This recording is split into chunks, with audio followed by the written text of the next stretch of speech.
I'm going to kind of start the session. Oh, wait, it's 9 o'clock. I could do this with no reserves. All right, we're getting started here. So basically, when you go to sit down and study blood vessels, um, we want to think of blood vessel function, and so we start thinking about transporting blood. It's not just to transport blood, of course. The reason we transport blood is because the tissues of our body need the materials that are found inside that blood. Getting the materials to the tissues is the key element. Getting the materials to the tissues is the key element here. So when you're trying to actually think about the function of blood vessels, yes, it's to transport blood, but it's to make sure that the tissues get what they need. This requires adequate perfusion. Is that a term everybody feels like they've heard before? That is a key word. I like to use that word. Adequate perfusion. Adequate perfusion is required all the time. The blood must get out into those tissues, give it oxygen, give it glucose, fatty acids, amino acids, the appropriate proteins and hormones and enzymes. They're all moving around all the time, and we need to get the proper amount of material to the tissues depending on the tissue demand. This was called perfusion. Now, perfusion is reliant on a couple of things. One, blood flow, and two, blood pressure. Those are not the same thing. Blood flow and blood pressure are not the same thing. Just want to remind you of that. Blood flow is literally the movement of blood through the blood vessels. That's what it is. Whereas blood pressure is the pressure against the walls of the tubes.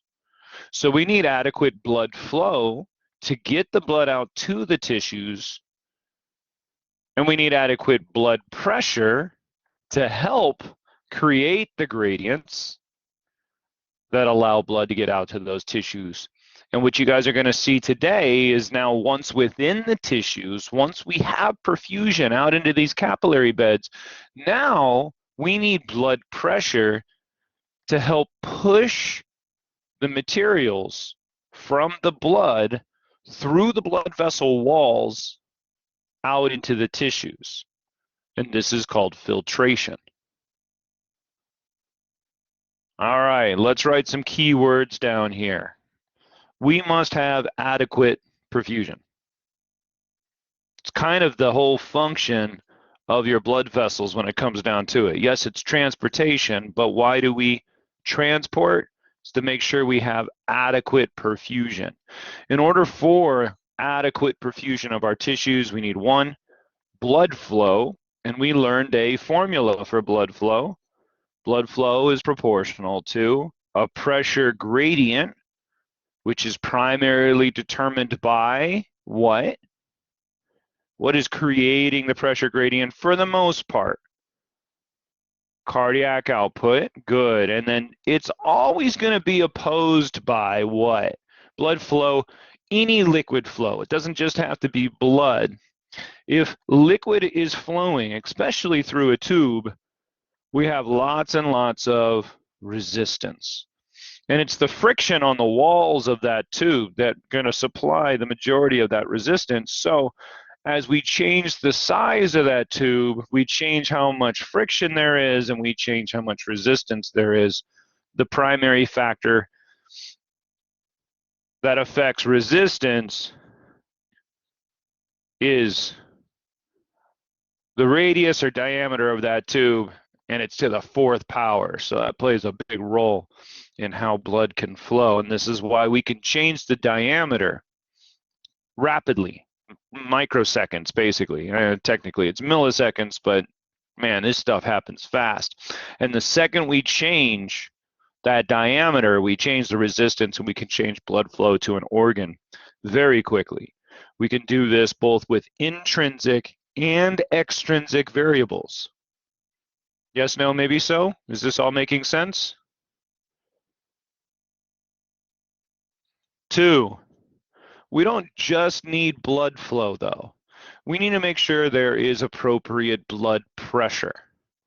Blood pressure is not just a BP, it's an MAP,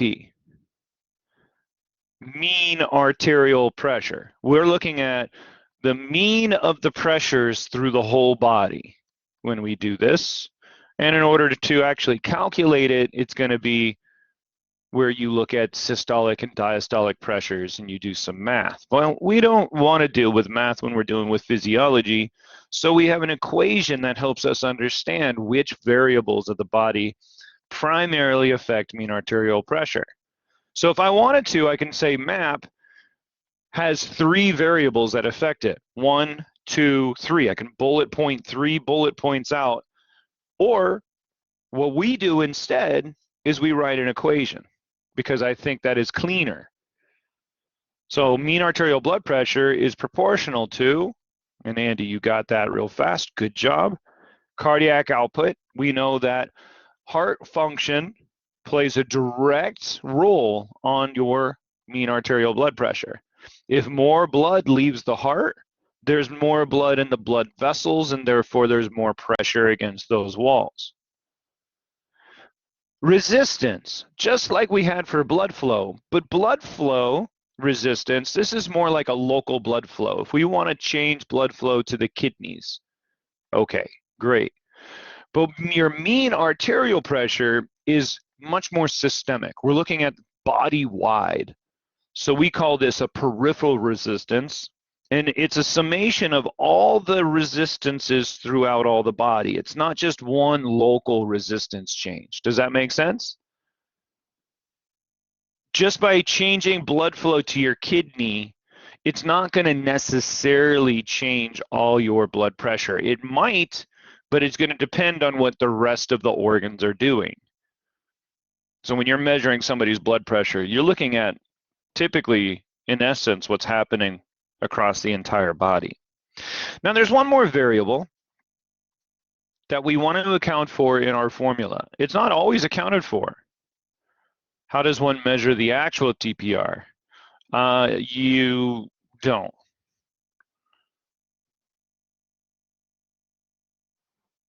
How's that for an answer?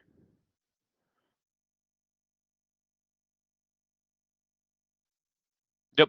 I mean, there's no, so you'd actually have to do an angio. So you're going to have to do an echo, Heather. So sonography, yet again. But that's the only way that I can think of. There's no indirect way to be able to measure it. But yeah, I mean, you can actually measure blood flow through blood vessels using echoes. Echo. Yeah, again, just like cardiac output, the only way you can actually measure cardiac output is with an echo. So sonography is a pretty darn important aspect to a lot of disease. You know, people are doing echoes on kidneys, people are doing echoes on blood vessels, like vascularization of the legs or vascularization of the arms. You could just do echoes on those things. So it's pretty non-invasive. It doesn't hurt the patient, and you can get a lot of data from it. All right, last variable, even though it also plays a role in cardiac output, we want to separate it out and give it its own variable here in this equation, because we are going to be able to control blood volume. That's awesome, Andy. You're going to be able to control blood volume over time using your kidneys. Blood volume also plays a role in cardiac output because stroke volume and preload, more blood in, more blood out. If you have a higher blood volume, it definitely will impact the cardiac output. But in and of itself, that doesn't tell us that our kidneys can help with blood volume. All right. And the last little bit of this review, all I'm going to do, I'm not going to go through all the different steps again because that was yesterday's lecture and we need to get moving to microcirculation. But mean arterial blood pressure, I hope you guys understand, is going to be important for today's lesson as well because we're always using the previous material. But there are two ways that we can affect cardiac output, TPR, and blood volume. Okay, all three of these can be affected either by intrinsic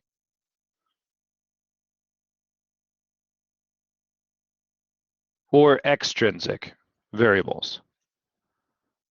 And I'm just going to write these words down because if we control this intrinsically, now we have to look at cardiac output.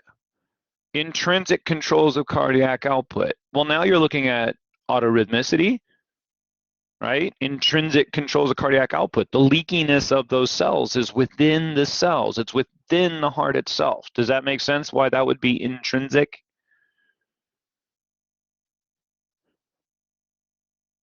Or how much blood is entering the heart because it's affecting the stretch of the heart directly. So that would be an intrinsic control, would be that preload. More blood in, more blood out. Frank Starling law. Intrinsic, even though it's coming from an extrinsic source of blood, that's not how it works. TPR, we have some intrinsic controls of total peripheral resistance, local variables that can affect the vasodilation and vasoconstriction. Blood volume, not as much of an intrinsic thing. Extrinsic controls. Although that's not exactly true because the kidneys are going to work some intrinsic, but you guys don't need to know that. Extrinsic controls, what do we always know about extrinsic? Outside communication. So what two systems of the body will always be accounted for in extrinsic controls? I forgot my coffee downstairs. Oh my goodness. Did what Andy and Tariq write? Does that make sense to everybody? That extrinsic controls are always going to be nervous system, endocrine system. Oh no. And if it's extrinsic and it's controlling an organ of your body like your kidneys, everybody make your kidneys filter better. Make your bronchioles bigger in diameter. Make your heart beat harder. It's all going to be involuntary, right? So extrinsic controls are always going to be autonomic nervous system. That's why you have to understand the neurotransmitters that are involved, the neurohormones that could be involved, and the receptors that they're acting on. And the receptors are the alpha-1, alpha-2, beta-1, beta-2, beta-3, and depending on the organ, depending on the tissue, we change those adrenergic receptors for the sympathetic nervous system, and we can change the function. All right, cool. Now, adequate perfusion. Let's get back to that idea. Once we get the blood into those tissues, something else needs to happen. Now we need to filter that blood out into the actual interstitial fluid. Because, let's just do this quick review here. Got a cell. We did this earlier this semester already. This should be simple. We got a blood supply. I don't know what's wrong with my blood supply here. It looks really, really pretty. And we got fluid. We got plasma. We got IF. And we got ICF, where the IF, the interstitial fluid, plus the plasma is the ECF. True story?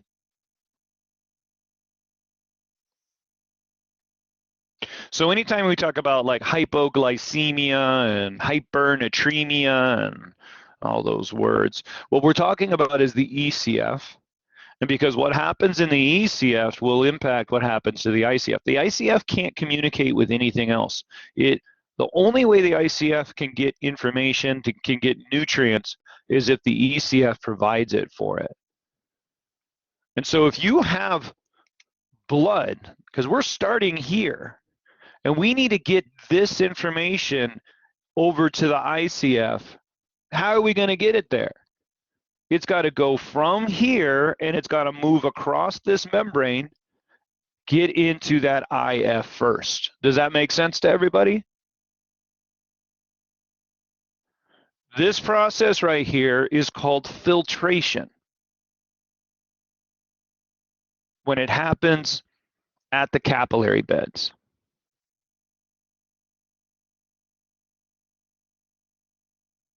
This is called filtration. But at the same time, materials also need to be going from the interstitial fluid, and they need to be going back into our bloodstream. So something like carbon dioxide, right?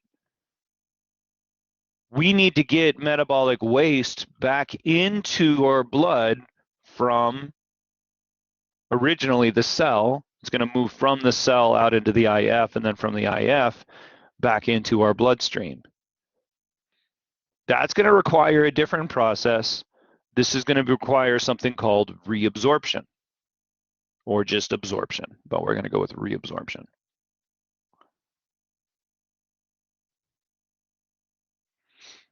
So what did you guys just learn about these two words? Filtration is movement from the blood vessel into the IF, whereas reabsorption is the movement from the IF, I like else. But remember, plasma is not ECF alone. The IF is also ECF. So if you say ECF to IF, you're actually being redundant. That's a double, what do they call that? Anyways, I don't remember the grammar term for that. But those are the two of the same things. IF is ECF. So you want to say plasma to IF and IF to plasma, okay? Tariq and everybody else that might have had that same mistake? Awesome, thanks. Cool, cool, cool. So what have we learned about blood vessels so far? Okay, we've learned that blood vessels start at an artery. And we'll go ahead and write this in as kind of partial review. We start with a big artery. In fact, there's one ginormous artery that's on the other side of the heart. It's called the aorta, and it is highly, highly elastic. Okay, we got this big elastic artery, and that big elastic artery is going to branch. It becomes those smaller named arteries that we started to talk about in lab yesterday. You know, this is brachiocephalic, subclavian, axillary, brachial, radial, ulnar. Those are all called muscular arteries.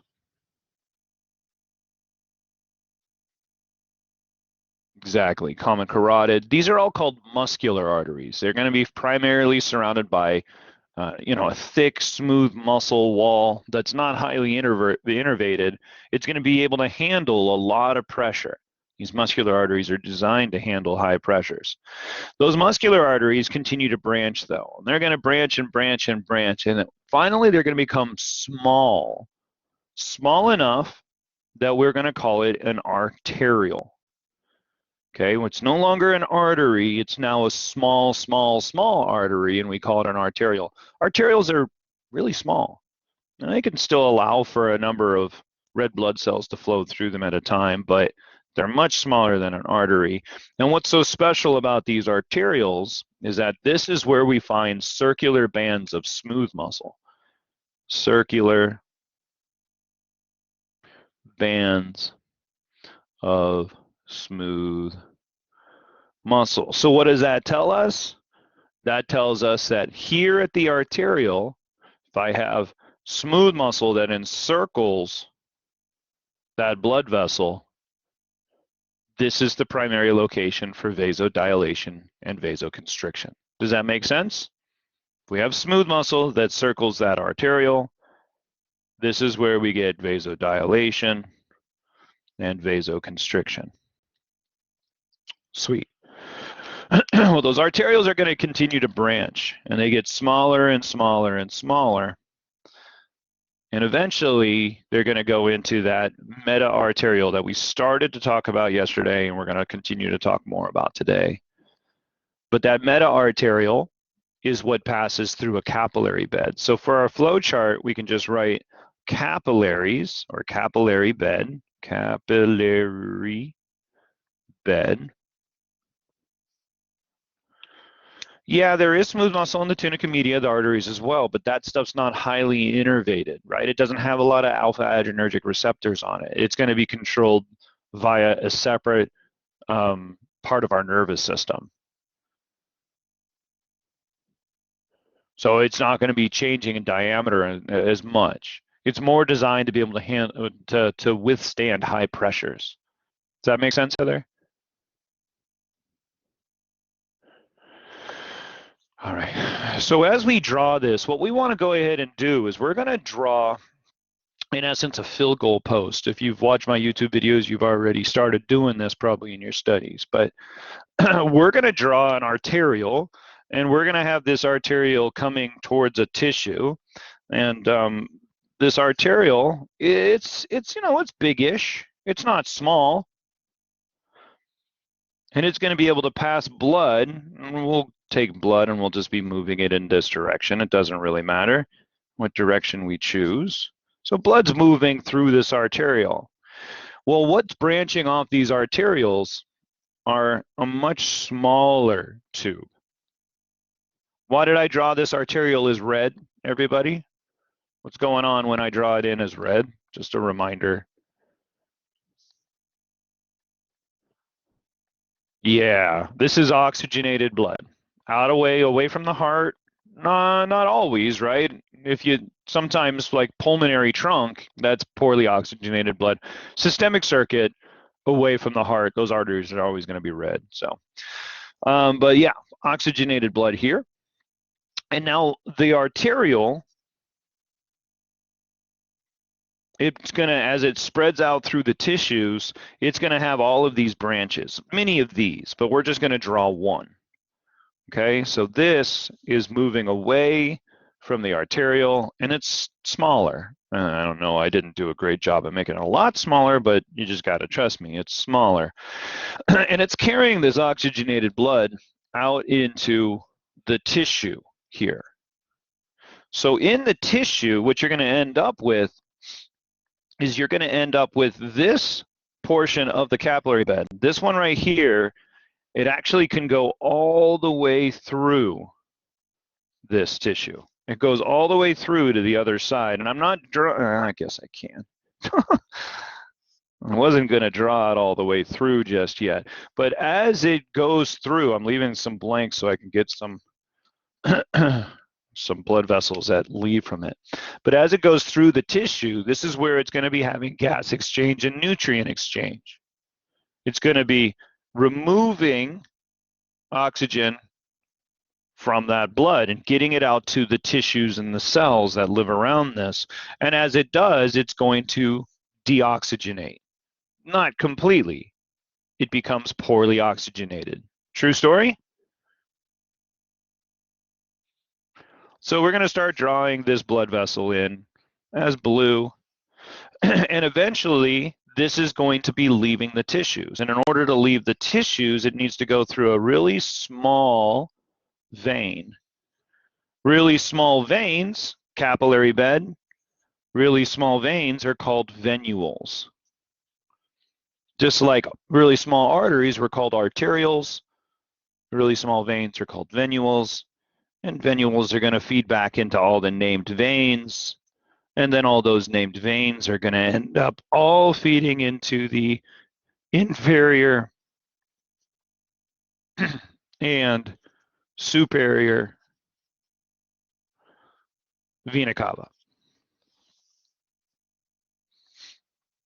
Back to the heart, back to elastic arteries, it just cycles around, just like this all the time. Make sense?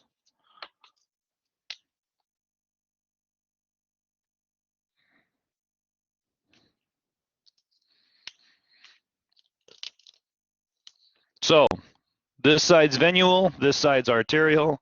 This branching tube right here that you see is called a meta-arterial.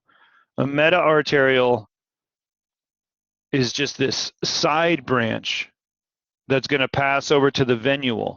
Now, off of this meta-arteriole, this is where we get all of these tiny little tubes, and there's millions of these, and we're just going to draw in one, okay? So this is kind of a pain in the patella because we're only drawing in one, but if we get these tiny little tubes here that branch and they kind of start to move out through the tissues, and we're just drawing them as a semicircle, but I hope you guys understand they're not just this little semicircle. This is just a representation of what a capillary bed would look like. These are the capillaries themselves. Capillaries. Yes, no, maybe so? And what makes capillaries so special is that they've lost all muscle. They have no muscle at all around them. All the smooth muscle is gone. Every last tiny little bit of smooth muscle is gone. In addition, they've lost all connective tissue. In other words, they're just a single layer of endothelium with just a little bit of basement membrane. So if you're to look at these from the side, you're going to have a simple squamous epithelial cell with a tiny little bit of basement membrane underneath it. Why is that important? Why is it important to have so little tissue? The answer is gas exchange, for sure. But what do you mean, Heather, or anybody else? Why is it important to have a very thin layer here? Well, how does that help with gas exchange? Travels out faster, easier to get stuff in out. Easy. Okay, cool. So you guys are not wrong, but let's learn some physiology behind that. This positive 2 and yeah, kind of ish. This is called,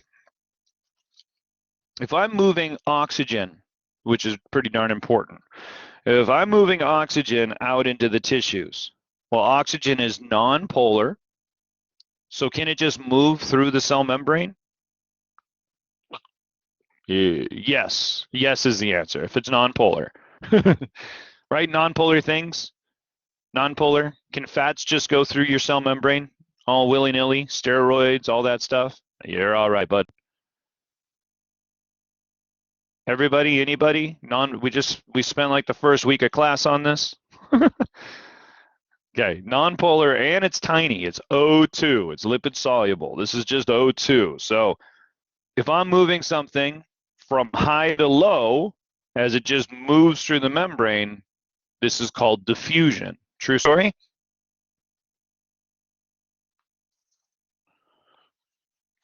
Okay. This is going to be really, really, really, really important also for the rest of the semester. Technically, you should have learned this in A&P1, but I find that a lot of professors don't teach this, so I will. This is called diffusion. Now, diffusion has a speed. And you guys already kind of alluded to this up above, right? Is that we need gas to exchange extremely fast. Well, there's physiology that comes into play there, right? What should you always be asking yourself? How? How? And how might this lead to a disease state? The speed of diffusion is called a rate. Everything that's happening, right, like a miles per hour, that's a rate. So it has to do with how much or how fast something is being moved over a period of time. This is called the rate. Now, there's a mathematical equation behind this, but you guys don't need to know all the math. It's called Fick's law.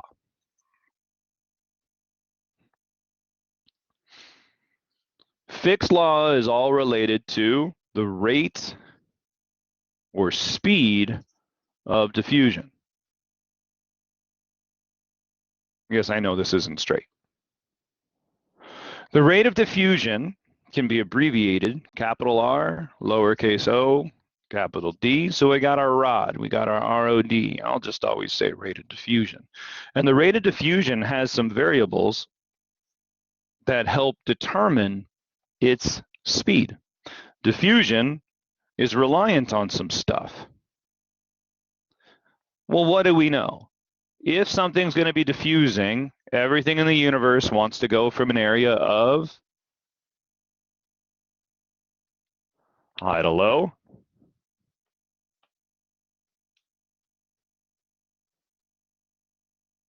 And can I change the steepness of that hill? Can I make it steeper? Can I make it more shallow? Would that change the speed? You better believe it. This is called your gradient. The gradient is something that we reviewed earlier this semester. The rate of diffusion is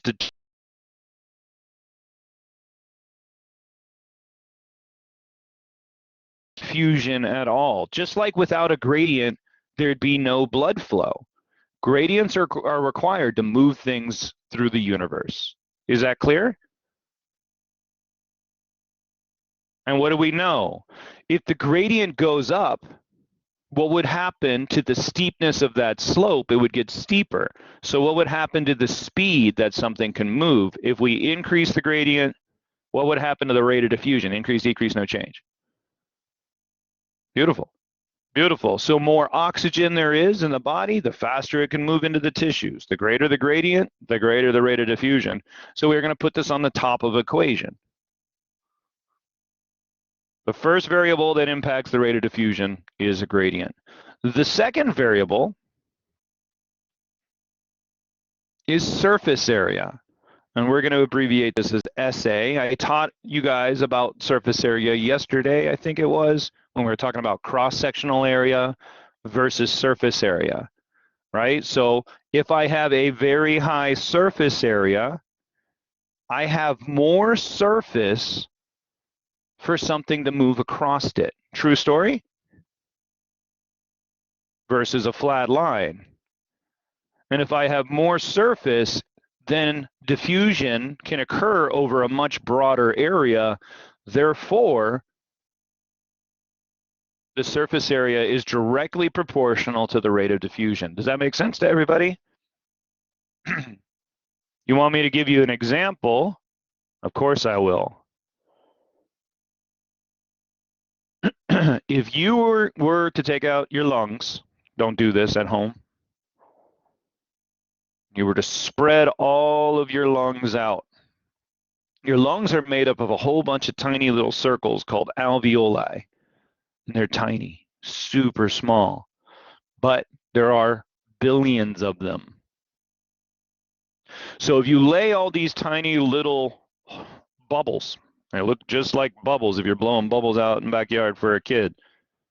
You lay them all out and you spread them all out and you expose the surface of your entire lungs to the world around you, it would take up 2 tennis courts. That's how much surface area you have in your lungs. It's insane.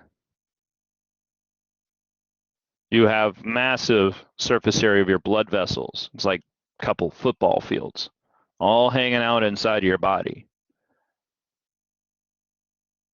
So what would happen if somebody had a lung disease like emphysema, which actually destroys parts of your lungs? What's going to happen to the surface area of those lungs as they get destroyed? Or somebody has lung cancer and you got to take a part of their lung out.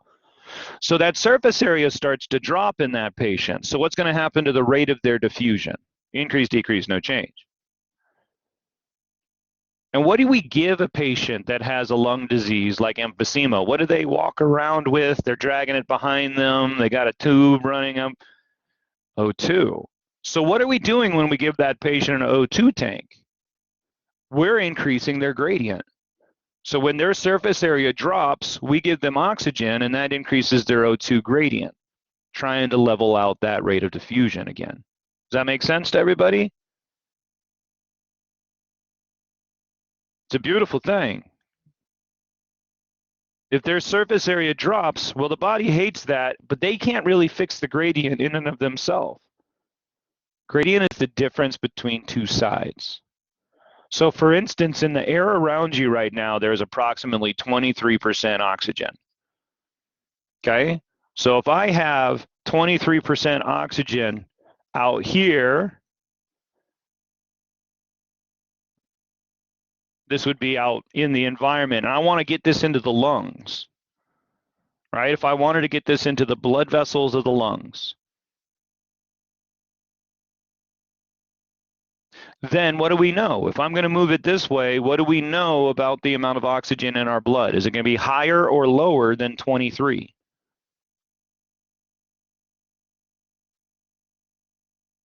Come on, y'all. Diffusion, it's got to go from high, perfect, got a little lag there. So let's say, for instance, inside of your blood here, I actually don't know what the percentage is. It's not saturation. So out here, 23 is 160 millimeters of mercury. Inside your blood is about 104 millimeters of mercury. So 104 divided by 160 is whatever, some percent of some, I don't know, whatever. Doesn't really matter. Inside your blood is less. So let's arbitrarily throw in something like I don't know, 15 or 14. So Trisha, what is the gradient? It's literally just the difference between the two sides. So if I said 14% in the blood versus 23% in the air around you, the difference between those two is 9%. Does that make sense? And if I gave the patient oxygen, medical grade oxygen is somewhere between 80 to 98% oxygen versus 23% in the air around you. So what did I just do to the gradient? I just made that gradient like 66 to more than that percent. Does that make sense? I went from 9 to 60 something. That I increase the gradient, that increases the speed that that oxygen can get into the lungs. We good on that, everybody? Does that make sense? All right. The last variable that affects diffusion, we're not just talking about oxygen here. Rate of diffusion is for all diffusion. However, oxygen is a great example of this because the last variable that impacts the rate of diffusion is how permeable the membrane is. MP, membrane permeability.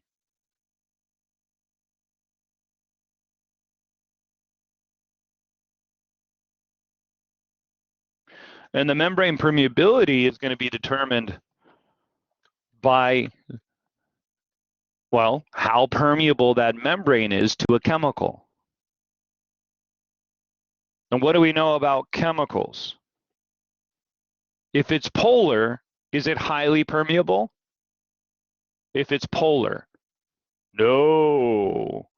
So that membrane permeability is going to be related to the charge of a material for sure. The more polar it is, polarity, the more polar that molecule is, the lower the membrane permeability. So they're inversely proportional. What about size? If a molecule is really, really small, can it make it through a membrane a little bit easier? Sure it can. So size would be on top of this equation over here. So what about O2? Well, good news for O2 is it's two oxygens. It's crazy small and it's nonpolar. So what do you just learn about the membrane permeability of oxygen? You can't get faster. Oxygen's the most membrane permeable chemical that I know. It's insanely permeable. Does that make sense? So what do we know about the rate of diffusion of oxygen? As long as it's highly membrane permeable, it's not going to need any help. There's not going to be a lot of help. It's going to be completely dependent on gradient and surface area. Now, the last thing is why we started this whole damn spiel in the first place. Looking at the time, I got 40 minutes left. The last thing has a power. It's going to have a power of 2. And what have we learned about powers? What does that tell us about this? You don't need to write that 2 down yet. I'm just putting that down. This has a power of 2. What do we know about powers? Like R to the 4th. What do we know about powers? It's powerful. Okay, so this is going to be, you still have to have a gradient. No gradient, if gradient's 0, everything else is 0. That's why we always write it first. Now, assuming you have a gradient, the most important variable that is going to easily impact how well we can diffuse is the distance that that material has to travel.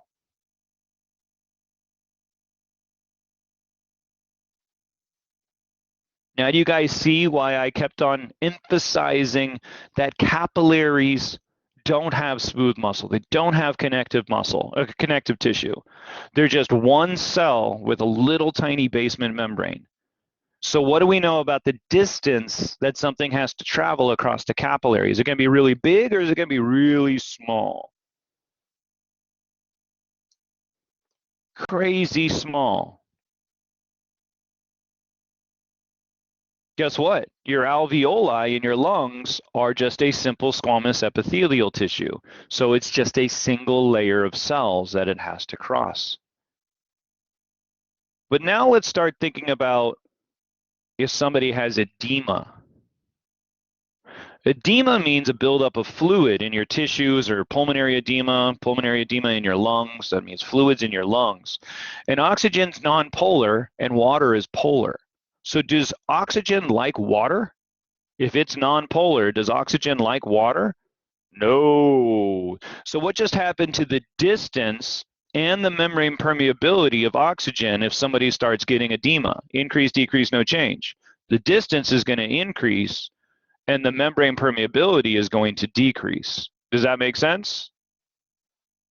I know that's what I asked, a funny question because you couldn't just answer it with one answer. And so what's going to happen to the rate of diffusion in that patient, especially since distance is affected? The rate of diffusion is going to plummet. Does that make sense? Now, this is why pneumonia is the #1 killer of mankind through the history of the world. We didn't always have antibiotics, right? Pneumonia is a buildup of fluid in your lungs. The distance that oxygen had to transport dropped, and people died for tens of thousands and hundreds of thousands of years due to pneumonia. No oxygen, no life. Okay, cool. Did that all? This is called Fick's Law. You will never have to repeat Fick's Law for me on a test. However, you will need to think about each one of these variables, so you might as well learn it. I will definitely be asking you about these different variables. Imagine how important this will be for the respiratory system, considering those are the examples that I just gave. Yes? No? Maybe so? Cool. So now if we go back here, and we're out in the capillary beds, what do we know about the capillaries? Is they promote diffusion of materials. They love diffusion. They're super thin. They love diffusion. Also, if we're going to filter, that's way up here. If we're going to filter, the thinner the membrane, the easier filtration will be too, all for the same reasons. Yes, no, maybe so? Awesome, cool. Now we're back on board. As oxygen and nutrients leave poorly oxygenated blood, it's going to cycle back around and it's going to leave through the thoroughfare. All right, cool. You guys, basics, just the basic understanding. We flowed our way through. Sweet. But what we really need to look at further is related to this filtration and reabsorption. You guys now have a basic anatomy: venule, arterial, meta-arterial. Even though I didn't write that down, I guess I can.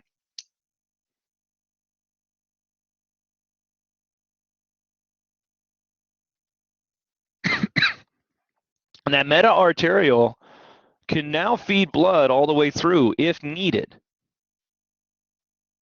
Why?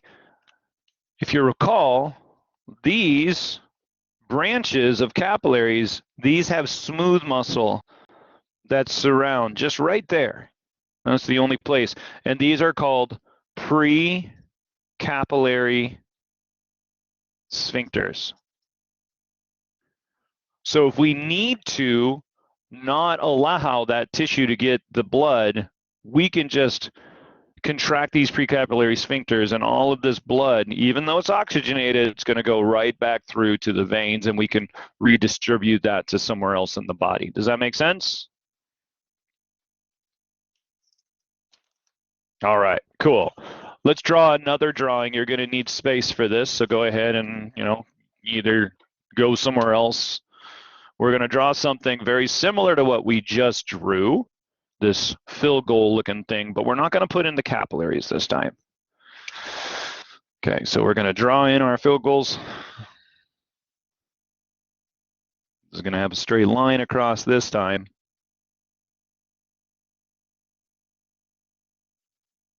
This is just for simplification process. Just makes it easier to work with.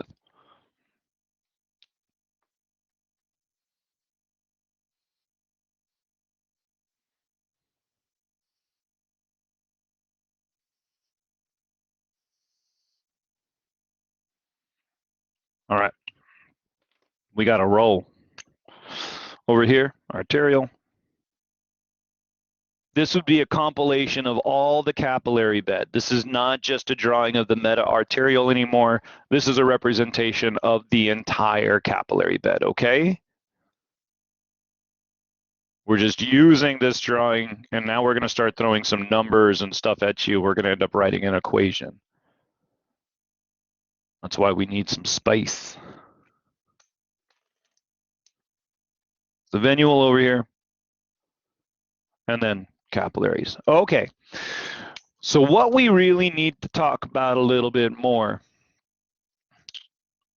is when this blood is entering from the arterial into this capillary bed, into the meta-arterial and capillaries and everything along those lines, what is going to be happening?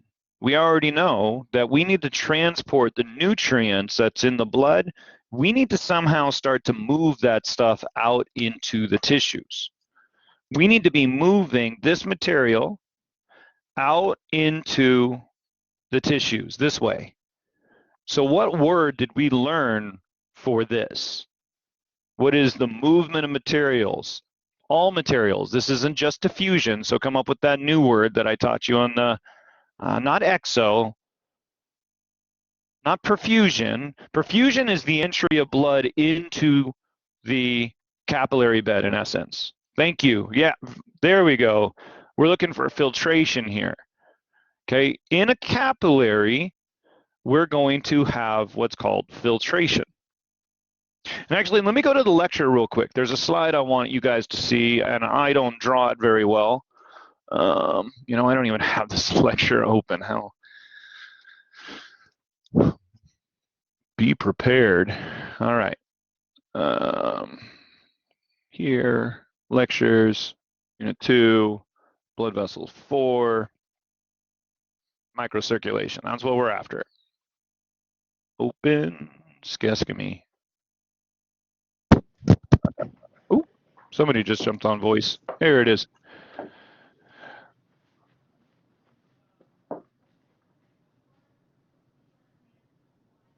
Oh, that's weird. It's Alyssa. Alyssa, somehow your mic got turned on. I'm gonna mute you. All right, you can see my screen. So basically what we're looking at here is the actual microcirculation lecture, blood vessels 4. And it's gonna be saying once we get blood out to the tissues, this is where we need exchange. We need to be exchanging materials across these capillary beds.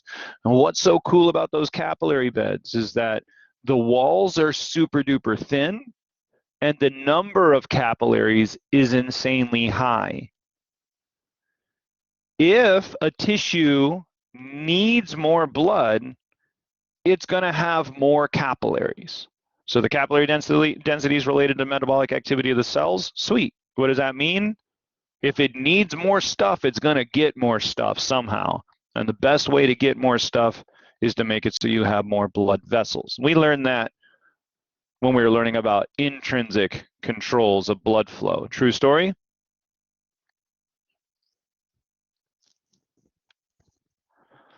Now, capillaries. These walls are thin, crazy thin, just absolutely tiny, tiny thin. They are just a cell that has a basement membrane, a basal lamina. That's it. Very, very thin. In addition to that, capillaries are going to have one more thing that's unique and common, excluding the blood-brain barrier, and we'll come back to that in just a second. Capillaries want to allow material to move across them, and so they help it just a little bit. How do they help it? Where capillaries join, let me just try to zoom in on this. Zooming in doesn't always work very well. Oh, it did. You guys see how there is one simple squamous epithelial cell, and then there's another simple squamous epithelial cell, and in between these cells there are cracks. Yes, no, maybe so? Those cracks are cracks. They're literal cracks. Okay, and there's not a lot of tissue in the way blocking those cracks from being cracks. So if I go down here and I look at this as a side view, there would be a cell, and look in between right here, there is a crack between those cells. Yes, no? And what can go through a space like this? Anything small enough. Does that make sense? If I have an open door, what can go through that open door? Well, anything small enough. So this is a great place to help move water and some ions. Primarily water, but there are definitely some ions that can move through an electrical chemical gradient through these cracks as well. And then other small dissolved solutes like glucose. Sweet, we need glucose out in our tissues, like phosphate. Awesome, we need that out into our tissues as well. And those sorts of materials can move right through these cracks. Most of the capillary beds in your body are called continuous capillaries, and they have this structure where they have simple squamous epithelial cells and they have cracks. These are called continuous capillaries. There are other ones in your body, like in your kidneys, that are called fenestrated. And fenestration, imagine taking a garden hose that already has some cracks in it, so that you turn on the garden hose and water's leaking out those cracks, right? Now take that garden hose and use an ice pick on it. And you're just drilling holes through that garden hose. Now you got a soaker hose, don't you? Where water's just squirting out everywhere. True story? This is called a fenestrated capillary, and we have these in our kidneys, which maybe start to make sense to you because your kidneys see 20% of your blood every minute. They're having to filter 180 liters of blood every single day. The only way they can filter 180 liters per day is if they have a soaker hose function. Does that make sense? All right, let's move on from here. Let's look at this from the side now with a nice simplified view. You can see that this would be, in essence, just one capillary where numbers of cells were coming into contact with one another, and everywhere they come into contact with one another, there's a crack. Awesome. So in most continuous capillary beds, which is almost all the capillaries of the body, we can never forget that the blood has to communicate with the interstitial fluid in order to communicate with that cell, right? Blood materials must pass from the blood to the IF first. Just, there's no exception to that rule. And when we're dealing with capillary exchange, we can either move stuff through the cell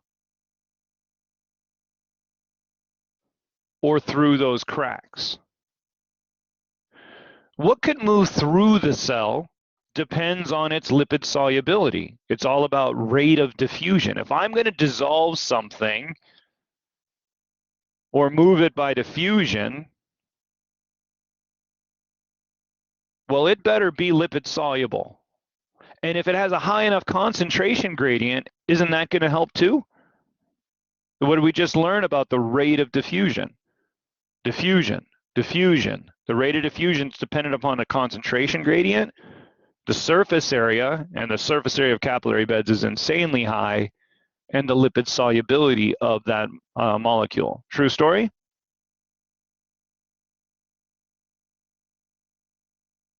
So let's get down here to this picture again, and let's look at what's happening across those capillary walls. Got cracks. What can move through a crack? Anything small enough. So there we go. There's our salts, our glucose, our amino acids, our water. All of those, anything that's water soluble and small enough can move through those cracks now. Make sense? What if it is lipid soluble? Well, it doesn't need to move through those cracks. It can just go right through that membrane because it is lipid soluble. So it can diffuse, freely diffuse through that cell.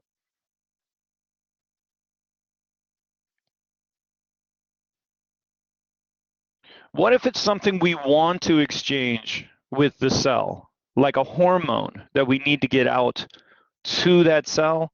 Well, then we're going to go through a process of endocytosis and exocytosis. It's known as transcytosis, trans, as in like transatlantic railroad. Trans means across. So transcytosis.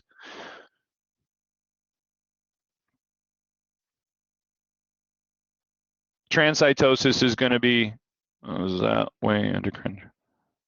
That's one of the reasons endocrine transport is slower, absolutely. But endocrines just take, endocrine transport, hormones just take a while anyways because they're not always immediate. Yeah, cool. Now, there's one more real important part of this, and I've already alluded to it as well.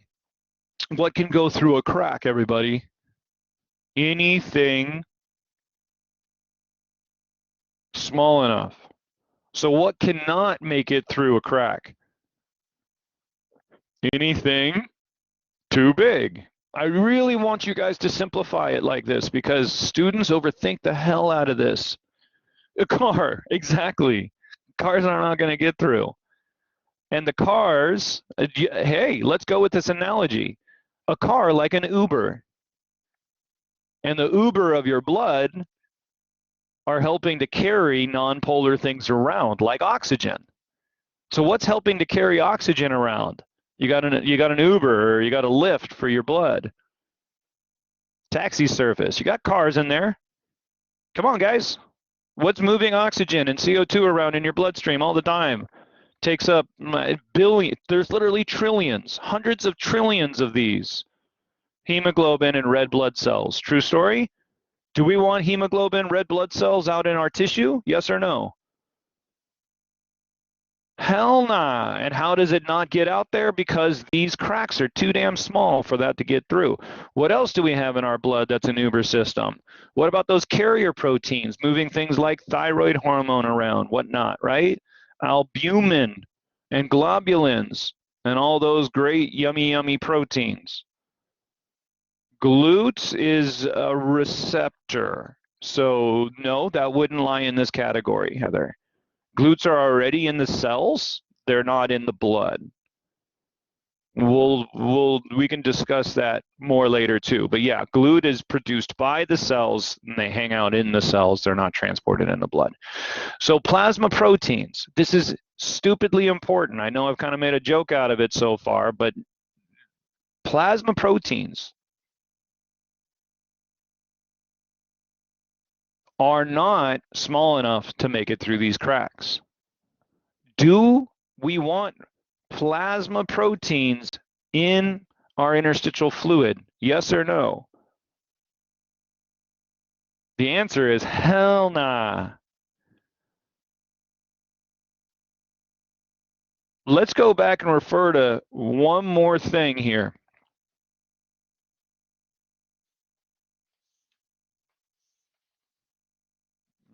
We'll come back to that. Let's just do this out loud. Back in Unit 1, you guys were learning about components of the blood, and I was pretty adamant about you guys learning about something found in plasma, which are the proteins. And of those proteins, the most abundant plasma protein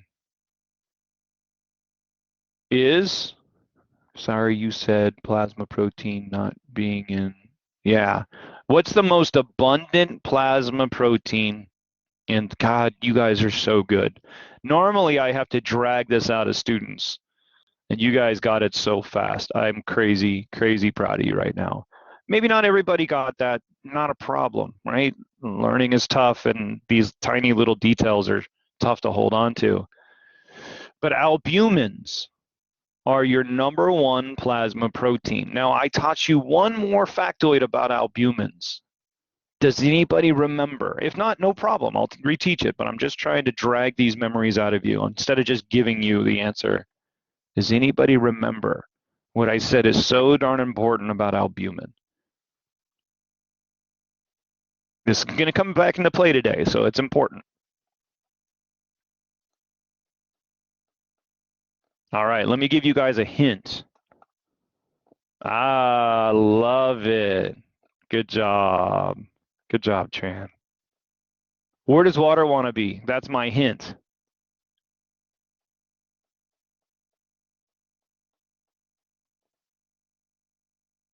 And what better party than albumin? Albumin is the number one party in your blood. All right, this is the party of the year right here. I mean, cars are getting lit on fire. Couches are getting thrown off of balconies. This is albumin. Down at the beach, there's bonfires. Albumin is the party in your blood. And if we, oh, Coachella, God, that was fun. I had a fun Coachella, that's for sure.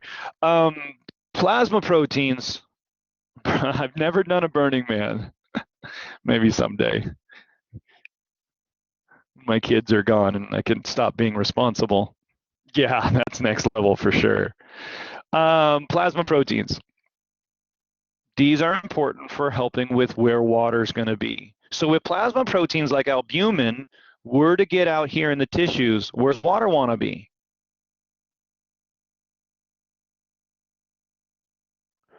In those tissues, right? It's going to follow those plasma proteins across into the tissues, and now we have edema and swelling and stuff. Does that make sense? Okay, cool. I love that you guys were able to capture that so darn fast. It's important. We do not want to filter. We do not want to filter. We do not want to filter proteins. We need them in our blood. Cool. Awesome. Now we can get back to our drawing. This is fantastic. Now, what we're really after here is making sure that we have enough fluid getting out to the tissues, because out here in the IF, this is where we have millions of cells, right? This is the organ that we're talking about out here. So there's just cells all over the dang place here, and they need everything that your blood has. So they need the oxygens, but they also need the glucose and the fatty acids and everything else for their function. So what we're really after is make sure that we get enough material filtered.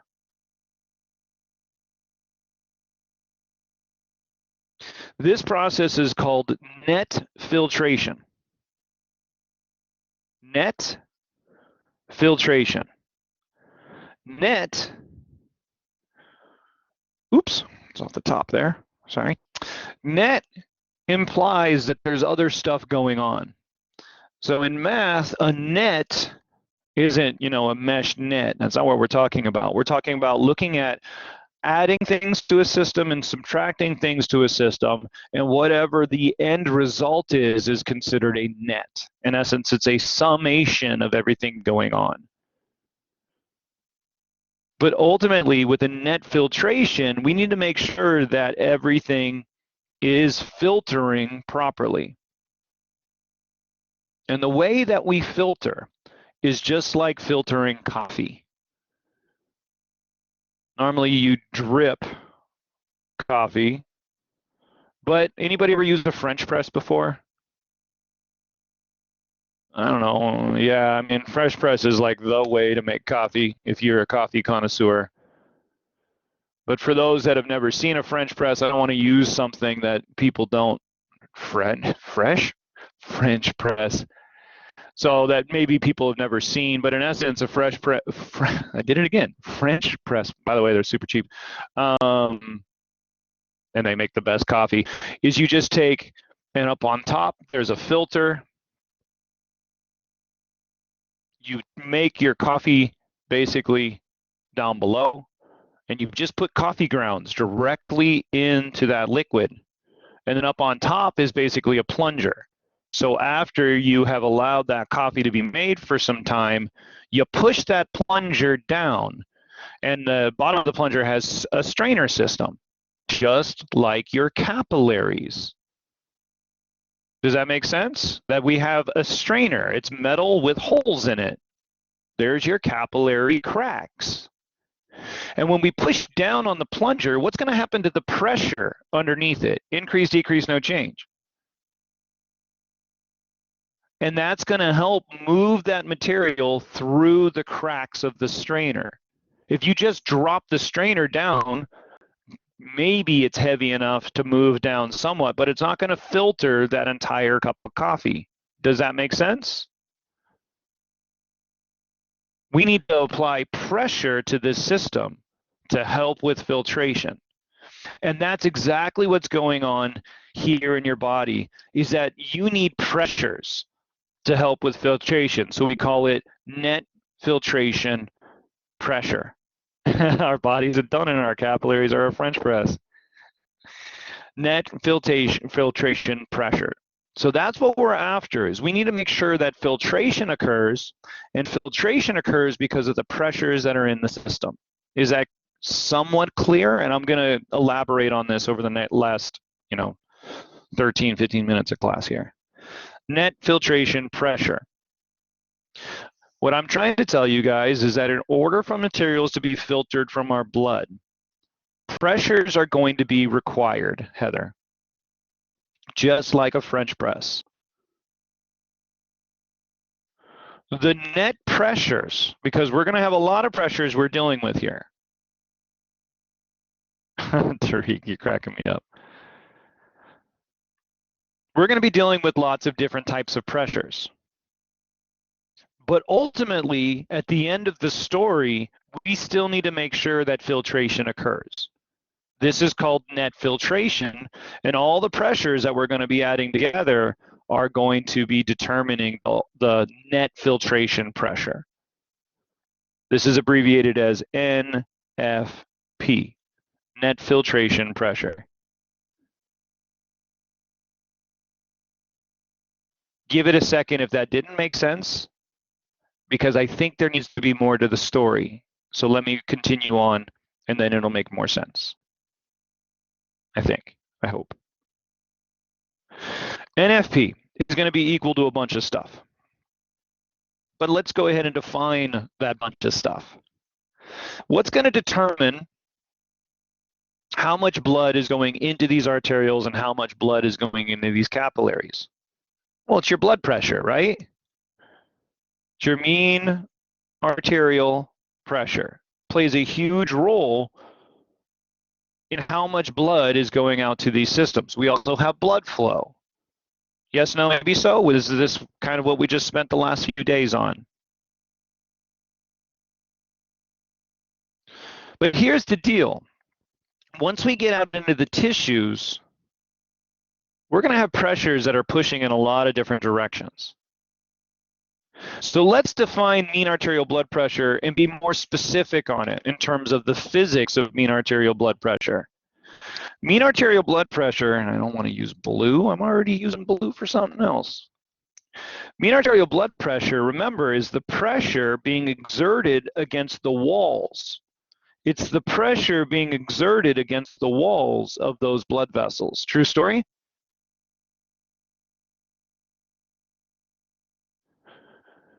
So let's go ahead and define this in more detail.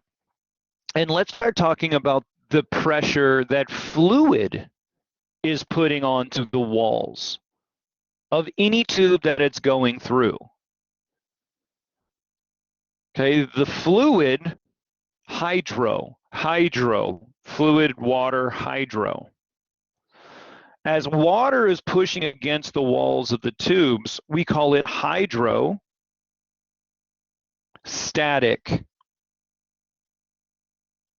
pressure.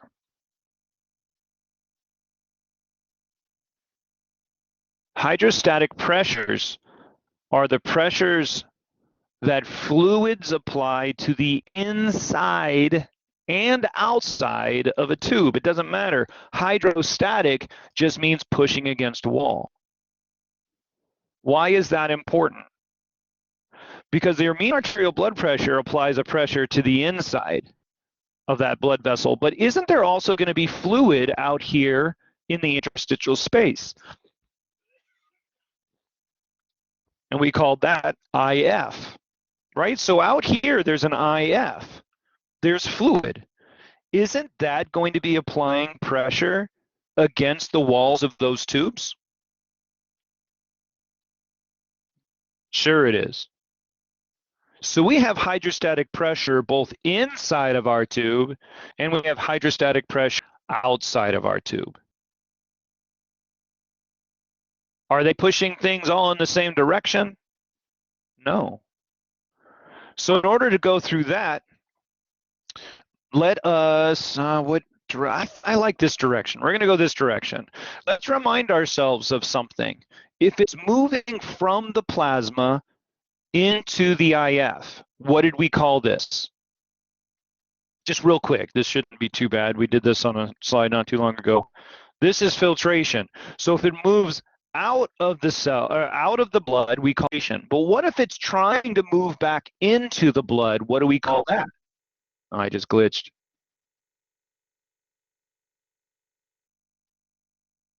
Awesome. That would be reabsorption. So do you guys see how fluid pressure pushing back against the walls, this is promoting reabsorption, whereas fluid pressure inside of the blood vessels is promoting filtration. True story? And if you have two things pushing against one another and they're equal to one another, we're going to get no net movement. Does that make sense? But if one side of this is a sumo wrestler pushing against me, who's going to win? Not me. You don't need a brown nose. I ain't going to win. Okay? It's all right.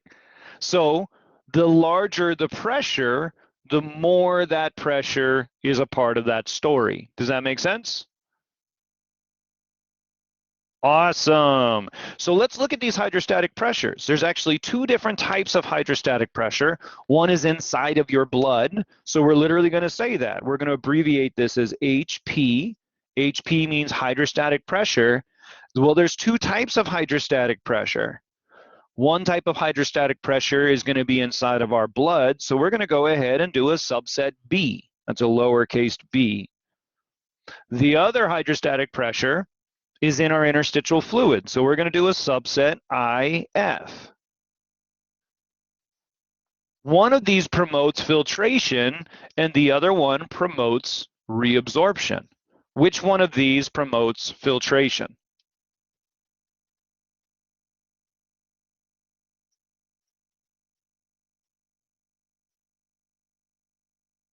And the other one promotes reabsorption. So that's going to be hydrostatic pressure inside that interstitial fluid.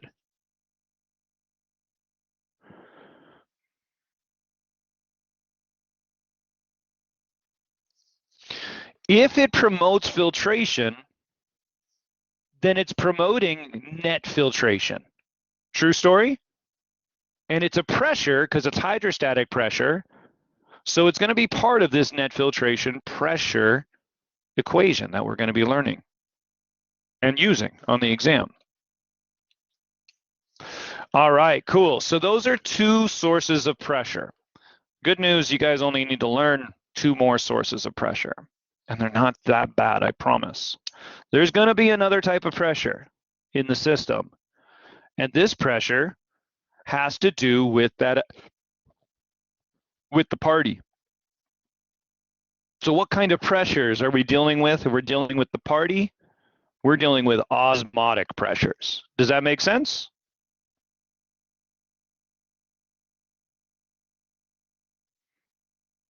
And not only are we dealing with osmotic pressures, we're dealing with the party, but the number one party in your blood is albumin. Albumin is a protein, and proteins in solution, just like we learned for the thyroid gland, proteins in solutions called a colloid. Yes, no? Does that make sense? So this is called colloid osmotic pressure. Colloid osmotic pressures is the osmotic pressure determined by the proteins. In other words, where does water want to be? Where the party at? So if we have more colloids in our blood, where does water want to be? In the blood. Does that make sense? So do the proteins inside of your blood promote filtration or do they promote reabsorption?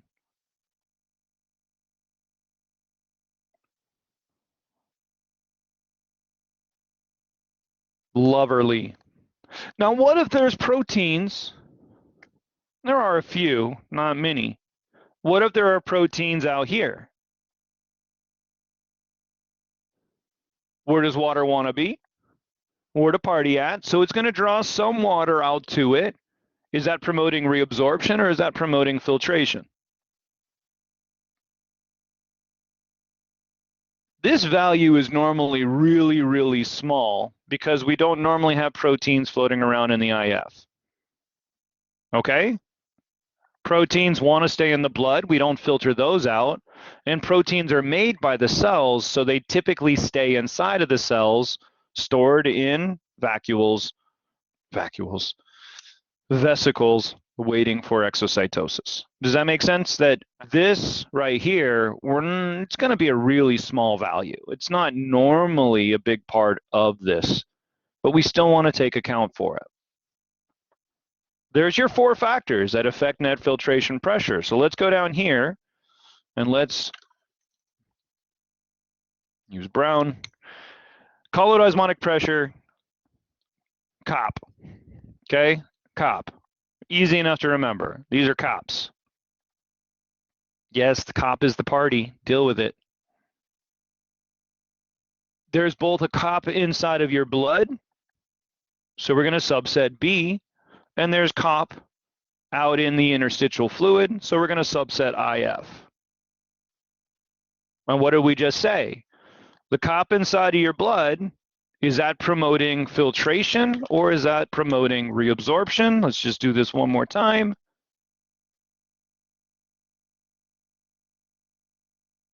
I'm running out of room. And then COP out in the IF is promoting filtration.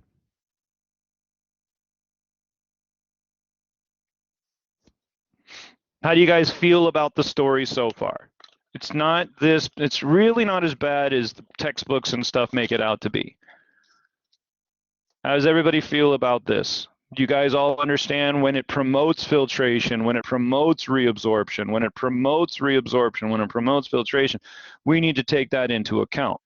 The hard part is thinking through what is the primary driver of each one of these. We'll get to that in just a second. Net filtration pressure is going to be a sum of all of these different factors. I want you guys to stop and think for a second. Which is going to be the biggest, most powerful control on filtration?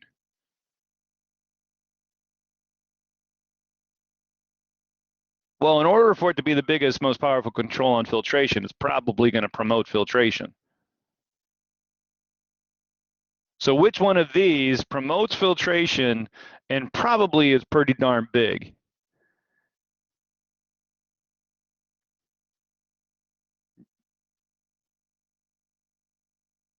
HPB. Let's not forget how I started this whole thing. I started it by talking about mean arterial blood pressure. And mean arterial blood pressure is the pressure pushing against the blood vessel walls. Isn't that the same thing as HPB? It's the blood pressure pushing against the walls. So what is the primary driver for HPB, y'all? Your blood pressure. So if your blood pressure goes up, what's going to happen to the hydrostatic pressure of your blood in your capillary beds? Increase, decrease, no change. And if blood pressure starts to drop, then filtration drops. Does that make sense? So net filtration pressure, well, let's start taking these variables down here and think about how they play a role in net filtration pressure. The number one variable that affects net filtration pressure is HPB. So we're going to write that one in first. It's a positive value because it promotes filtration. It's a positive value because it promotes filtration, and we put it in first because it's going to be the biggest value.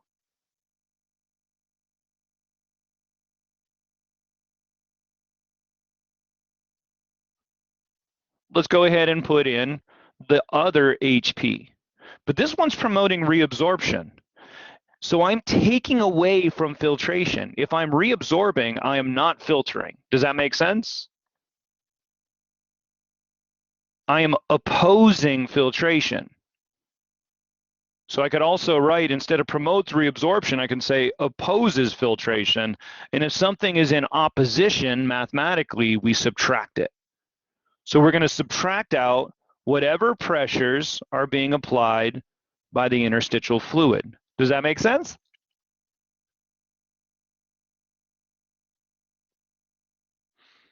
Let's go over here and add in Cop B then. If this promotes reabsorption, is it going to be a plus sign or a minus sign up here?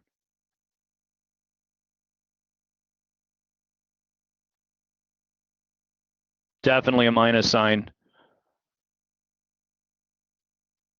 And if Cop IF promotes filtration, we get to add a little bit back. And that's your formula. Don't forget that if you have a minus sign, that's just like saying that it's inversely proportional. So hydrostatic pressure in the IF is the opposite. So if HPIF goes up, think of this like an inverse proportionality, then you don't have to do any math in your head at all. So if HPIF goes up, if it's inversely proportional to NFP, what's going to happen to NFP? Increase, decrease, no change. And this should make sense if you draw the picture here, because if I have more pressure out here, then I have more pressure pushing against these walls, and I'm opposing filtration. So NFP would drop. Does that make sense? But the equation simplifies it all down. What if I had more plasma albumin? Maybe I had hyperalbuminemia, which is a thing. If the body produces too much albumin,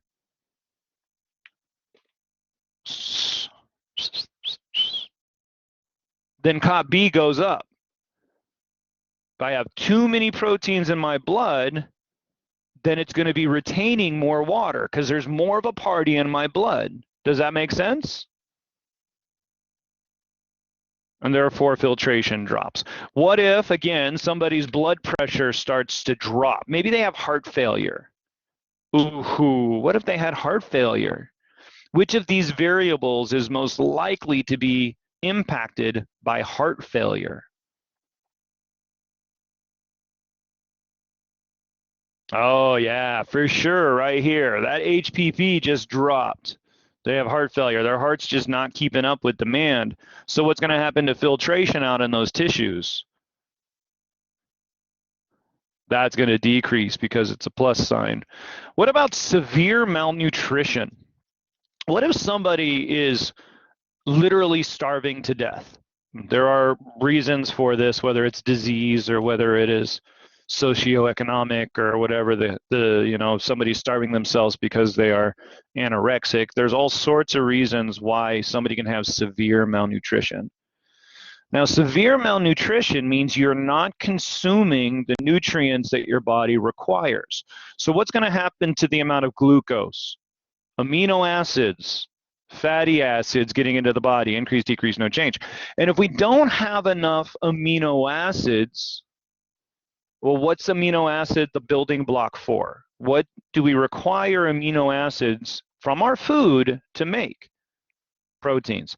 So somebody with severe malnutrition, the way that it impacts blood filtration is because of its impact on your proteins. Now, it could also impact that person's heart in the long run, but in terms of how it impacts our filtration system, it's primarily affecting colloids, because if you don't consume enough protein, then your liver can't make albumin.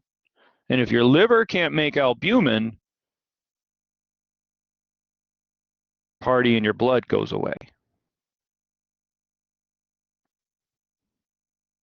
Does that make sense? There's a lot of other things that might happen from that, but that's what I want you guys to focus on. Severe malnutrition, man, we start to really drop those albumins.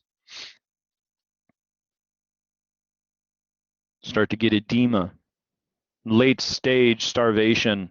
They're all skinny and anorexic, but unfortunately, they still have massive edema out in their tissues. Tissues start to die, necrose, no bueno.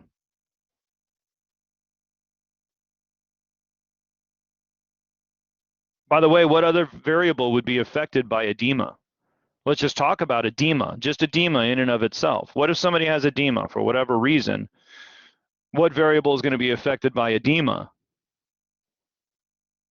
Hydrostatic pressure in the IF, right? If we get more fluid out here, which is what edema means, I have more fluid pushing against those walls. Yes, no? Sometimes these are going to oppose one another, but it's all about which has the most power at the time. All right, last little thing. I know I'm over. Congratulations, just Dr. H. Anyways, last little thing to think about. As I am filtering materials out of the blood, what's going to be happening to the hydrostatic pressure inside that blood as material moves out? What's going to happen to the hydrostatic pressure in the blood? Yeah, you guys got it. And as it spreads out through a big, huge capillary bed, which has a massive surface area, the cross-sectional area increase, and everything starts to slow down. Things are getting filtered out, and therefore pressures start to drop. So that by the time I'm over here, the hydrostatic pressure inside that blood is decreased. It's way down. So what would happen if the hydrostatic pressure inside that blood, well, actually, one more step. What about the albumin? What about the colloid? Has it changed? If it's not being filtered, from here to here, then your blood retains the exact same amount of colloid osmotic pressure in normal physiology, in healthy people. So the colloid osmotic pressure would never change, which is awesome. But the hydrostatic pressure is going to change. So if I'm over here and I have hydrostatic pressure in the blood is greater than, because that blood pressure is so high, it's greater than colloid osmotic pressure in that blood, well, what is that going to do? Is that going to promote filtration, or is that going to promote reabsorption? If hydrostatic pressure here is greater than the colloid osmotic pressure, Am I going to promote filtration or am I going to promote reabsorption?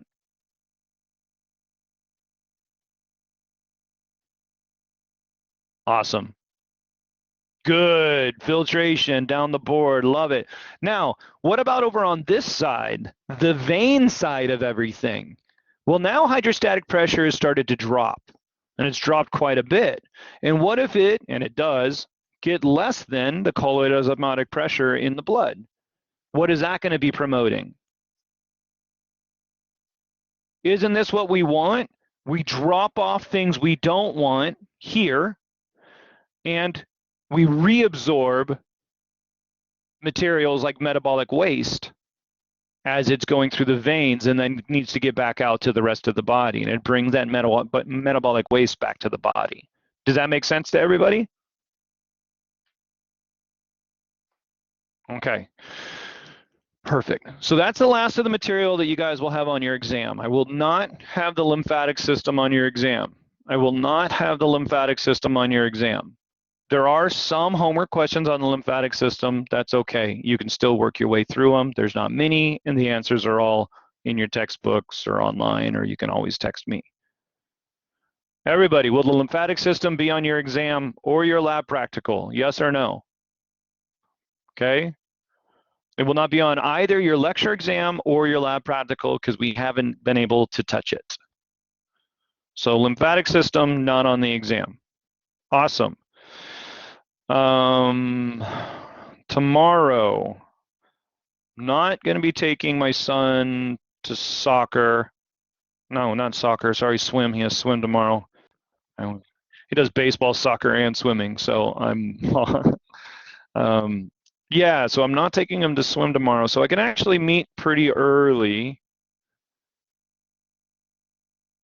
We can kind of just go on the same road of 9 o'clock. I know a lot of people can't make it because you didn't schedule for Friday class. This is just a review, and I will record it.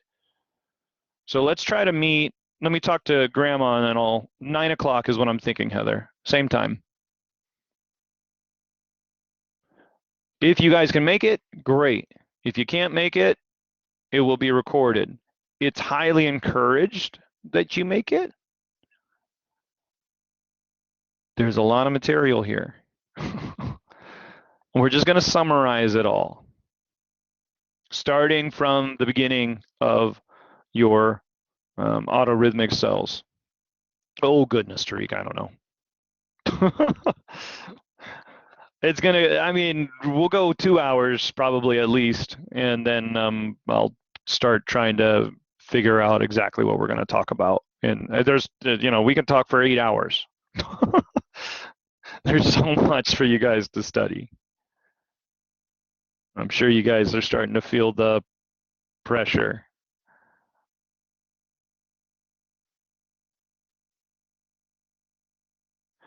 No, actually, yeah, let's not worry about that for the extra credit right now.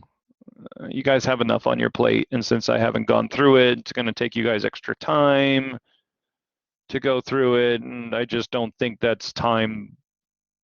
It's time that you could use to be studying the other material. And remember, just because this is open note, open textbook, not open internet. I hope my email to y'all made that clear. It's an honor system to some degree or the other, but come on. I shouldn't even have to say that. You can tell that I've had experience with students trying to use the internet on me, so that's why grr. But even though it's open lecture, open note, open textbook, I can ask almost any question off of this, for instance, that is related to changes in COP-B, related to changes in HPB. You're not going to find those answers in your textbook. You're just not going to. So you got to be able to think through the problem. So in order to think through the problem, you have to understand the problem, and you have to understand the root of that problem. And that's another thing, Tariq, right? Yeah, it's a great point, is that the lecture exams are only so long. So if you spend a ton of time searching for your answers, you're not going to have time to get through the entire exam. So yeah, please, I'm begging you, study this material beforehand. And I know you guys have. I've seen so much greatness in class here. You guys are understanding what I'm going through. And that only occurs if you guys are studying it. So anyways, that spiel is over. Tomorrow night at midnight, Friday night at midnight, your extra credit is due. Saturday at 6, your homework is due. Sunday at midnight, your lecture exam and your lab practicals are due. Are there any questions?